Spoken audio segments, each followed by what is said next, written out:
porque fruto da colonização, nós perdemos a nossa verdadeira identidade, nos desligamos da nossa ancestralidade. Na nossa lei ou tradição, uma mulher representa a terra e o homem é o semeador. Então, tu vais semear numa terra que não compraste? Claro que Pode não. ser assim? Não pode, É não claro pode. sim que não. A cultura do dote pertence ao nosso povo. Nós chamamos de taxa de casamento em português. Muito bem. Veja o que a lei de Tag diz e vai perceber esta confusão que se faz por aí. Temos esse escrito no nosso decreto real número 19, onde afirma que todo homem que tomar uma mulher em macuela deve pagar-lhe a taxa de casamento correspondente. Muito bem, muito bem. Então, não existe aqui nenhuma possibilidade de uma mulher ser tomada em macuela de bola, como muitos afirmam.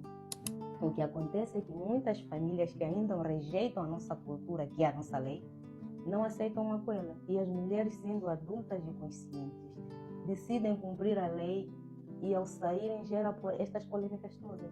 Ok. Mas as famílias que aceitam, o macho vai, paga conforme as exigências dos pais desta mulher.